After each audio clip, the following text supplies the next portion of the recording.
Why there is a 250 when there is already a 200 and a 390? Brilliant question, man.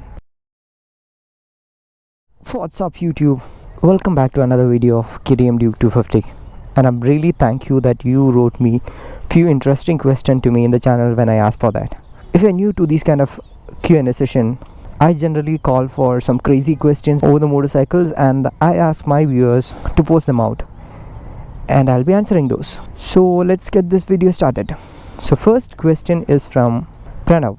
So Pranav is asking, can we fit Duke 390's instrument cluster in this bike or any other KTM bike?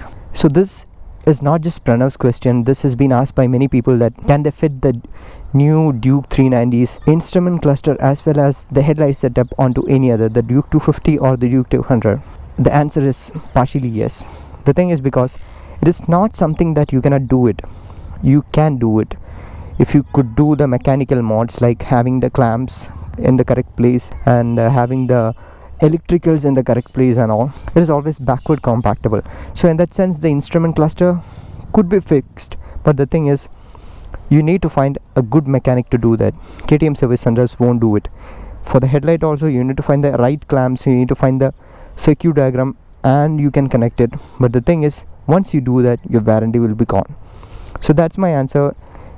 It is not that it is impossible, it is possible, but at the risk of taking your warranty off. Second question is from Rabin. I want to know if Duke 250 makes strong presence on the road more than the RC or the Domina 400, especially in front of girls. So he want to know whether this makes a strong presence on the road more than the RC or the Domina 400.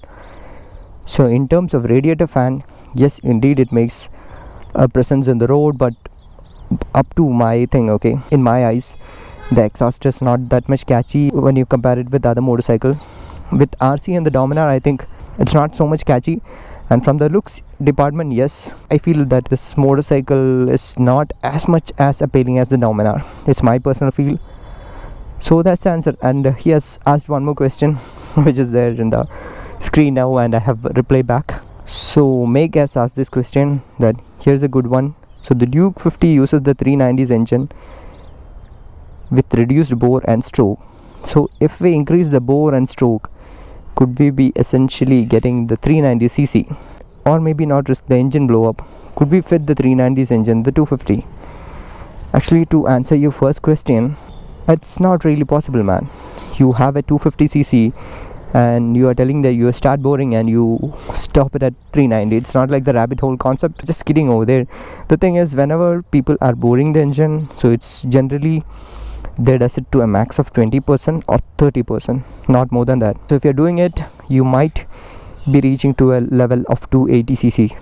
The thing is, because first of all, you don't know whether your engine valves will support it. Second thing is, you need to remap your ECU to have more fuel, because what you have asked is technically almost more than 50% of the current engine cc. So you need to have your ECU remapped to provide more fuel, to provide more air. So definitely that's not possible.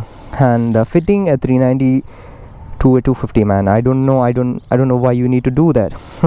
What I tell to you is that buy a 390 instead. But because you do all these kind of things, you ended up spending twice the amount of this bike itself. So instead, why not you go upfront and buy the 390 itself if you are so fond of it? Next question is from Jagdish, and he's asking, how are the brakes? Can we expect ABS model to arrive soon, since it is mandatory? Yeah, definitely the ABS is gonna come in the next version, that's for sure, because we are going to have a law kind of thing, so that will be there. And the question to ask, how are the brakes? So I have a news for you guys.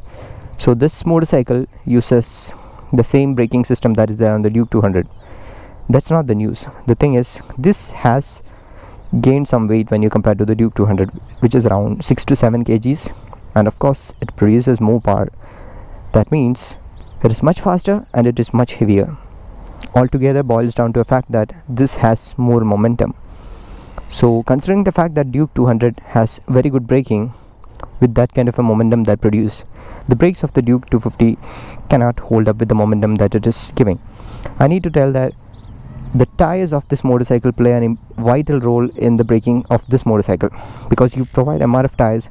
To me it is like shit, man. I need to tell that because MRF is not so grippy. And I need to tell that I locked my front wheel once because the tire has gone a bit. It has to change, the front tire has to be changed. It's too risky when you go at a speed of 140 and try to bang on the brakes and you get a rear wheel lock and all. I had my front wheel lock when I was in 20 km speed. I was in dead traffic. The person in front of me jammed the brakes, so I need to. So the 70-30 actually doesn't work on this motorcycle. I started using a little bit more of the rear brake on this one. It's like a 60-40 range. So there is a question from Shanmuganandam. Why there is a 250 when there is already a 200 and a 390? Brilliant question, man. Your question is very valid. Because the 200 came, then the 390 and then the 250. So KTM should have thought about it, that why they need to bring in the 250. I'll tell you my take on this one. So till now in 2018 also, the KTM Duke 200 is in the same way that it has launched. That means it is pretty much raw. It has the same kind of seat, it has same kind of ergonomics. They didn't try to improve the ergonomics or improve the refinement of the bike, so it is pretty much raw. Okay, and then came the 390, which was something similar, and then they bought in the 2017 version of 390, which is more like a refined motorcycle. So it was like there was two motorcycles in the market from KTM, which is the Duke 200, which is pretty much raw but not so powerful, but still raw, and you have Duke 390, which is comparatively friendly but still power hungry monster. So in that case, they wanted something in the market from a Duke series which is much more easy for an beginner to take on. Didn't add the exhaust and changes to the Duke 200. They kept it as raw. They made this engine which is more refined. Actually, the low end torque of this motorcycle is like a little bit sluggish, I need to admit that. You get the power and things at the top end, you need to rev it hard. So that means this is more like a beginner friendly motorcycle. That means it doesn't freaks you out in the low end, but in the top end it has got everything that an advanced rider need. And yeah, oh, this guy has asked this question. It's a sample question, by the way.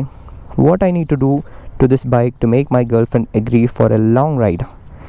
Couple goals. Okay, so this has got a considerable amount of likes, and I'm gonna answer this question, that how could you make this a pillion friendly touring motorcycle? First thing what I'll tell is, the seat is broad. You just need a better cushion on that. So go for it, a gel seat or a normal cushion. And the grab rails are actually wide enough to hold on, but the thing is, it gets lot of vibrations. So have a cap. The next place which it takes a pain is this portion. Even though this has a lot of rubber, it is sending a lot of vibrations to the pillion. So I guess Indians could do some kind of jugaad over here. You can have an extra layer of rubber and have it clipped.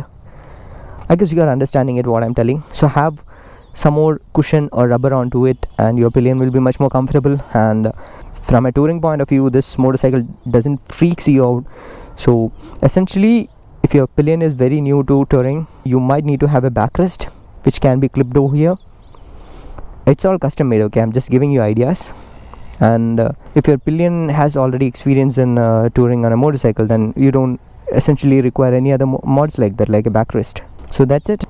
Alright guys, that's it with this video. So thanks for everyone who has wrote their question to me. And yes, you can check out the playlist which is running for the Duke 250. You will find much more information about this bike, like the touring review, the complete review and all those stuff. So as always, show some love in the form of likes and comments. See you in the next video. Goodbye.